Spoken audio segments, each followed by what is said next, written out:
Muy buenas tardes, distinguido auditorio y participantes de este prestigioso evento auspiciado por el Tribunal Supremo de Justicia en su sala de casación civil.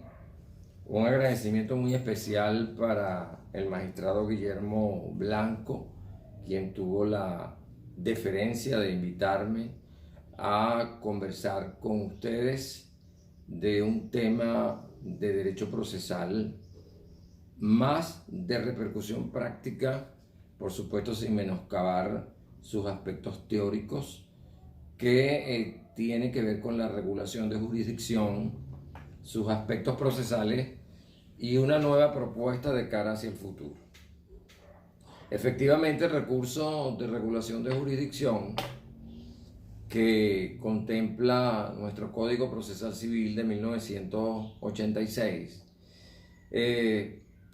sustituye al recurso de regulación de jurisdicción del Código de 1916, el artículo 22 concretamente, que contenía la discusión de la jurisdicción, pero con una consulta a la casación civil.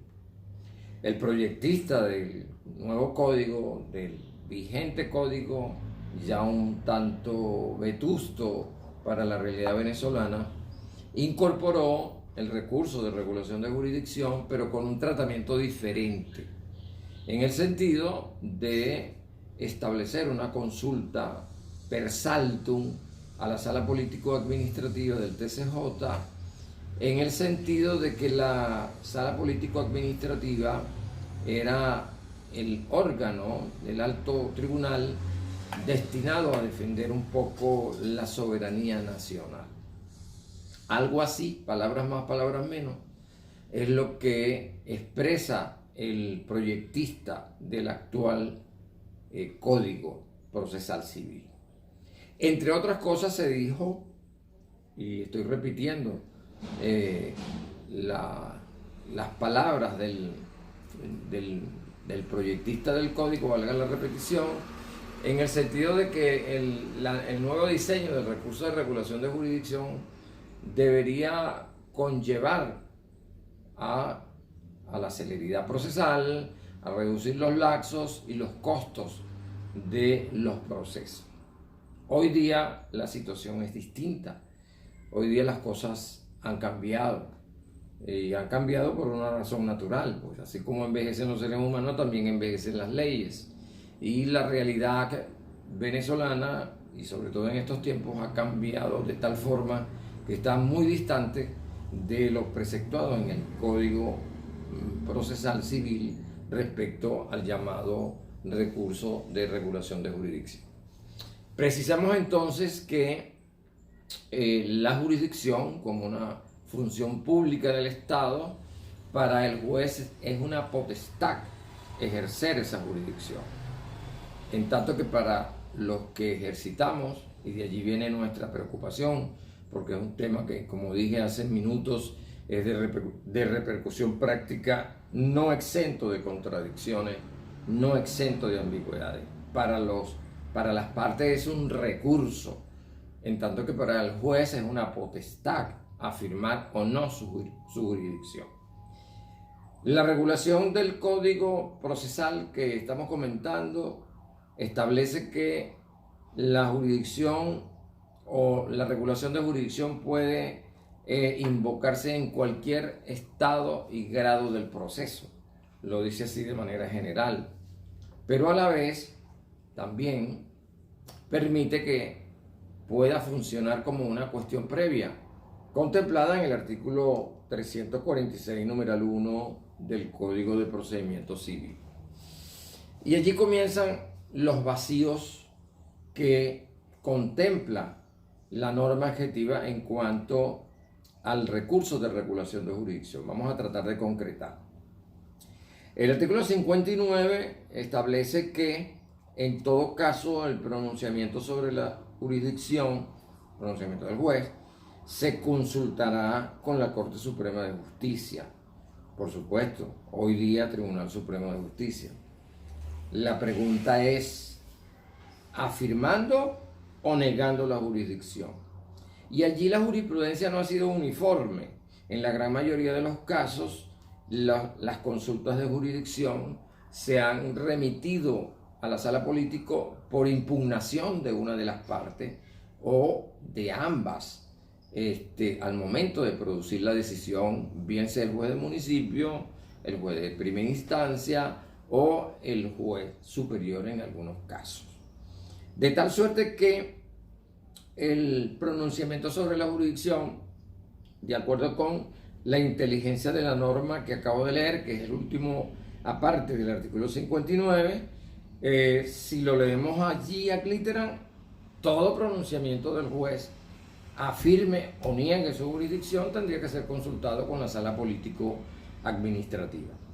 Le repito, la jurisprudencia no ha sido uniforme. En algunos casos, en la mayoría de los casos,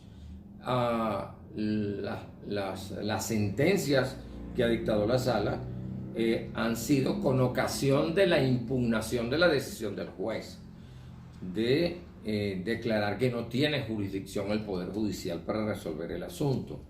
Pero también hemos encontrado esporádicas situaciones en las cuales el juez ha afirmado su jurisdicción y aún así ha consultado con la sala político-administrativa sin ninguna apelación de las partes, lo que significa una pérdida de tiempo y un costo, una sobrecarga para el aparato judicial.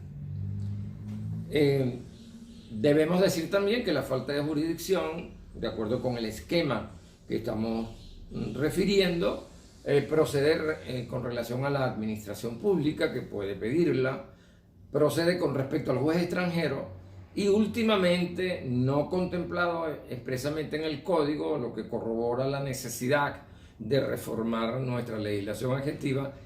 También se han producido situaciones muy interesantes, como la famosa sentencia de 2010 de la Sala Constitucional del caso Astivenca, que fue un conflicto de jurisdicción porque era un procedimiento marítimo, un juez marítimo impedía el zarpe de un buque, se aplicó una ley novedosa como es la Ley de Procedimiento Marítimo y allí la parte demandada planteó un conflicto de jurisdicción.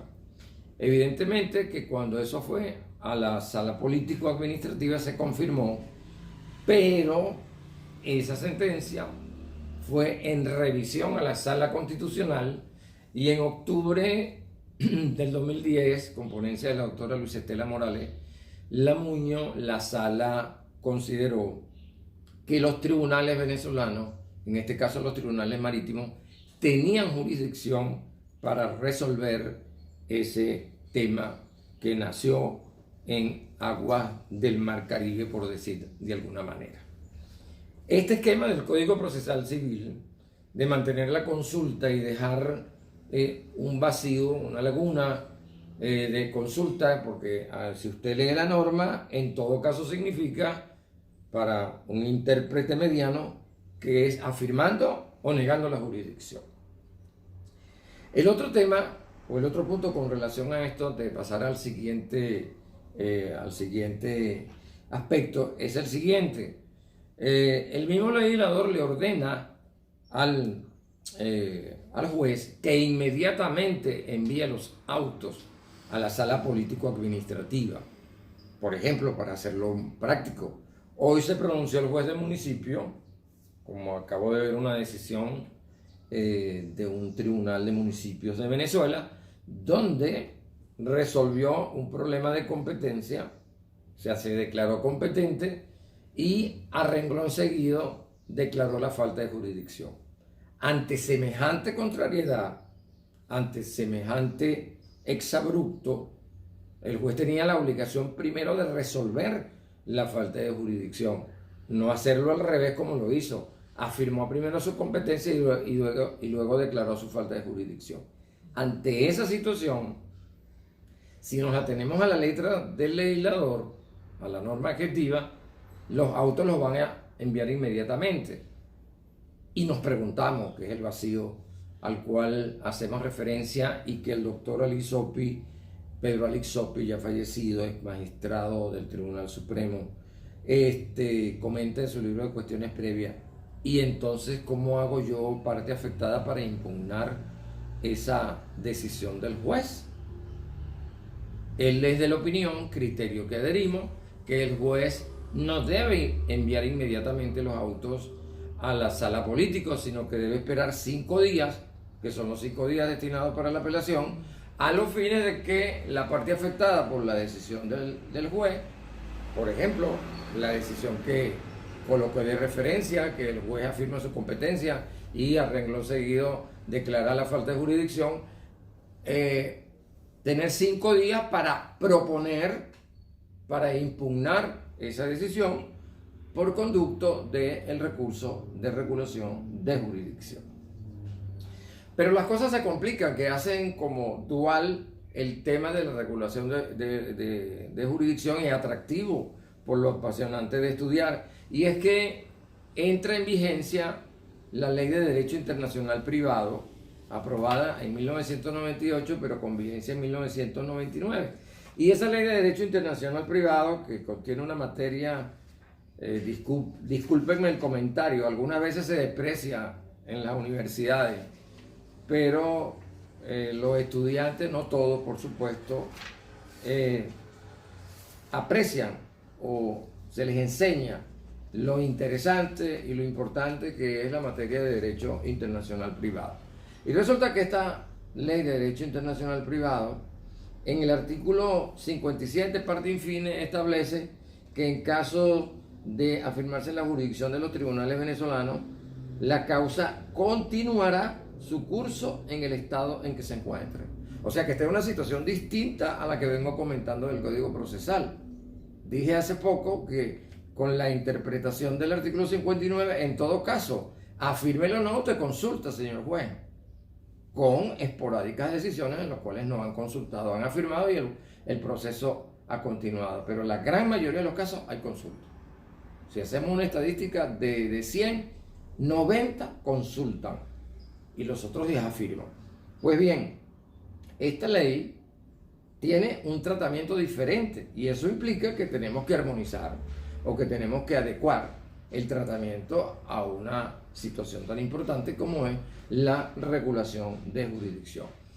La profesora Tatiana Meckel, en un libro homenaje editado por el propio Tribunal de la República en honor al profesor Rubier de allá del estado Zulia, ella considera que las disposiciones del Código de Procedimiento Civil en cuanto a el artículo 59, que es el que he venido comentando, están derogadas por esta Ley de Derecho Internacional Privado. Ella no lo dice, pero yo me atrevo a agregarlo dentro de mis modestos conocimientos. La ley posteriori deroga la ley anterior. Pero aún así, seguimos observando que el tratamiento jurisprudencial aplica los dos instrumentos, la Ley de Derecho Internacional Privado y el Código Procesal, lo cual amerita con toda seguridad una adecuación al futuro. Para ir compactando un poco nuestra conversación, que no tiene ambiciones de ponencia, sino una conversación, un intercambio de experiencias para ver cómo alimentamos, cómo de cara al futuro se reforma nuestro Código Procesal, cómo estimulamos al legislador venezolano que no tiene como mucho cariño por la Academia Venezolana para reformar leyes, y observamos algunas leyes que de verdad uno no sabe quién fue el autor de la ley, cómo se pensaron, leyes procesales de mucho efecto, de mucho impacto, pero un poco así como para estimularlo a que oiga la Academia como en otros tiempos. Hicimos un muestreo del tema y revisamos 10 sentencias que dictó la Sala Político-Administrativa el 1 de septiembre del 2021. Están desplegadas en el archivo de la Sala Político. De esas 10 sentencias referidas a regulación de jurisdicción, con temas como la administración pública, por ejemplo, los temas de las providencias administrativas, los reenganches que se canalizan por la administración laboral, juez extranjero, arbitraje, rectificaciones de partida, nulidades de actas de unión concubinaria, que de acuerdo con la Ley de Registro Civil se trabajan en sede administrativa y no en sede judicial. De esas 10 sentencias que pudimos observar y que están desplegadas allí, calculamos el tiempo de resolución, 5 meses promedio, lo que evidentemente conspira contra la celeridad procesal, lo que evidentemente conspira contra la tutela judicial efectiva. No estoy haciendo cargo, estoy entendiendo que también la sala, como las demás salas, están cargadas, y en el caso de la sala política, donde también tenemos oportunidad de litigar, bueno, existen innúmeros casos de demandas de contenido patrimonial, nulidades, abstenciones y todo aquella producción que genera el contencioso administrativo en Venezuela, que es complicada de verdad. Entonces, si estamos de cara a un nuevo diseño, este elemento de la celeridad procesal tiene que ser reconsiderado, como otrora en el pasado lo hizo el legislador de 1986. Pero no nos quedamos allí. Vimos incluso sentencias contradictorias. Por ejemplo, rápidamente les comento, la sentencia 127 de octubre del 2020 de la Sala Político-Administrativa. Una señora demanda a una señora después que tienen más de 20 años de separado por el 185A. Cuando la señora, que vive en Venezuela, va a contestar la solicitud, ella alega la falta de jurisdicción porque el padre de sus hijas, que ya son unas jóvenes mayores de edad, tiene 7 años viviendo en Madrid. La juez en primera instancia dice: no, aquí no hay ningún inconveniente, estas son acciones relacionadas con el estado de capacidad de las personas, puedo aplicar el derecho internacional privado y el competente deben ser los tribunales de Venezuela.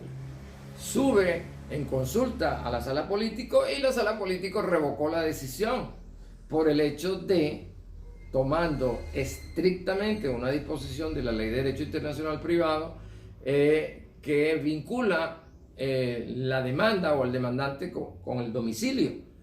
Claro, el hombre vive en Madrid y la señora vive en Venezuela, pero también ha debido observarse, que no se hizo, que la nueva filosofía del divorcio solución, que es la escuela de nuestro maestro fallecido Francisco López Herrera, tiene un tratamiento diferente a partir de la famosa decisión del 2016 del divorcio por desafecto, más las modificaciones que le hicieron al divorcio por el 185A provenientes de la Sala Constitucional.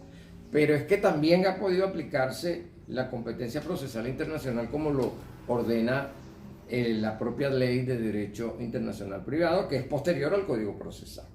Esa sentencia es la número 127 de octubre del 2020, si alguien tiene curiosidad en revisarla o criticarla constructivamente como hacemos.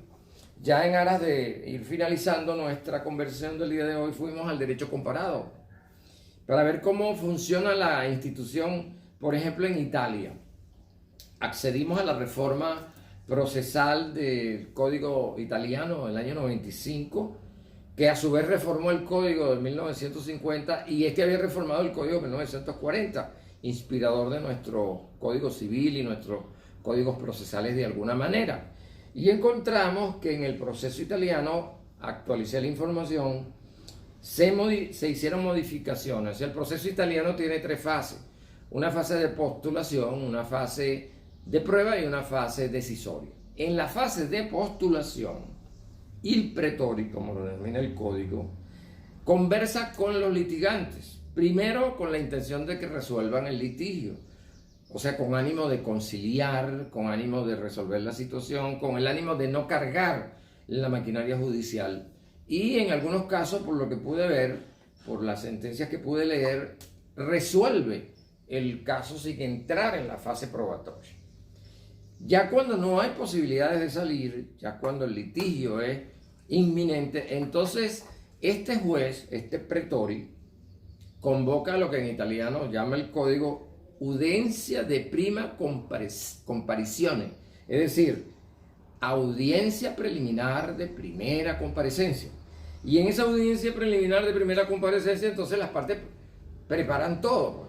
Si allí se llegare a plantear como lo leímos allí, una cuestión de jurisdicción, el pretorio, el juez, tiene la vía legal para llegar hasta la casación, o sea, la casación civil italiana, para que resuelva el problema de jurisdicción, distinto pues del sistema venezolano y muy parecido al sistema que teníamos antes de la entrada en vigencia en Venezuela del Código de 1986. Incluso curiosamente, y el derecho da para la curiosidad, eso es lo grande de la disciplina y de la ciencia jurídica, en la reforma también nombraron jueces de paz, pero jueces de paz con título de derecho, con título de licenciado, con posgrado, con una edad mínima de 30 años para resolver no solamente los problemas de convivencia ciudadana, sino asuntos contenciosos que no superen la equivalencia a $3.000, que son más o menos unos 3.000 y tantos, 3.200, 3.300 euros, si hacemos una rápida conversión de moneda. O sea, esos jueces de paz destinados a respetar la celeridad, a respetar el debido proceso y a descargar el aparato judicial de causa. Fuimos a Colombia y en Colombia el Código Procesal Civil, la última reforma del 2002, contempla la falta de jurisdicción, pero solita en una disposición para las excepciones, no como está planteado en nuestro Código de Procedimiento Civil, que usted ve en el 346, tiene la falta de jurisdicción, la litipendencia, la incompetencia. No, los colombianos la separaron, le hicieron un trámite muy especial y por supuesto eso va a la casación colombiana de la Corte Suprema. Revisamos España, tiene un sistema muy parecido al sistema español, aun cuando habla menos de jurisdicción, de regulación de jurisdicción. Costa Rica, ni se diga.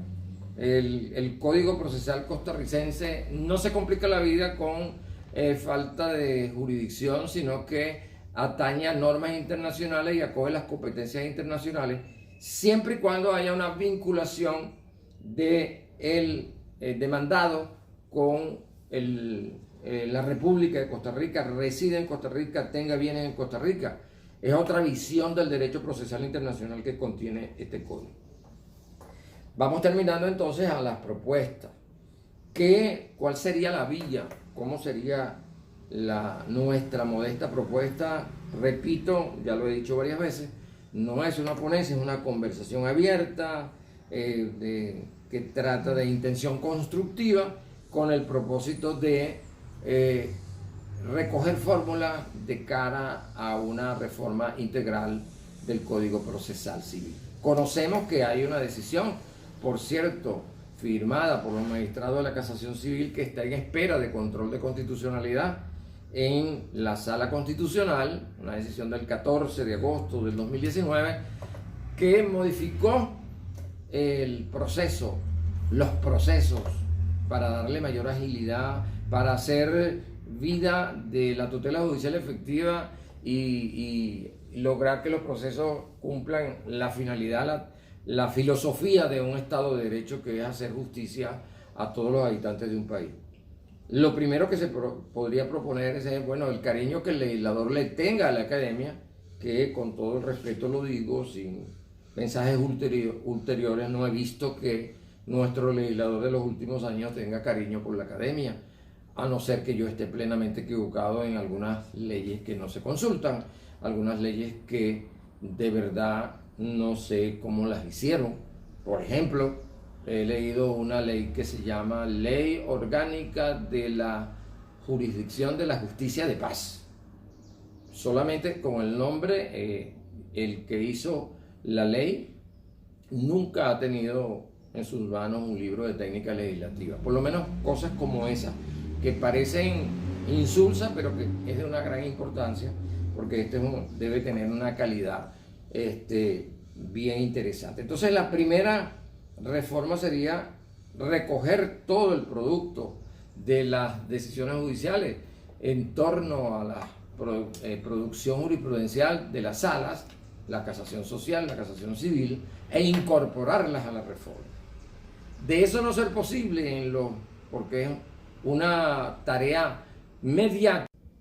Venía hablando de tareas inmediatas, que es una reforma mediata del CPC, y una tarea inmediata que sería, por ejemplo, dictaminar a nivel jurisprudencial que los jueces deben inhibirse, abstenerse de conocer causas donde esté presente la administración pública, el arbitraje y esas zonas que están exentas de la jurisdicción.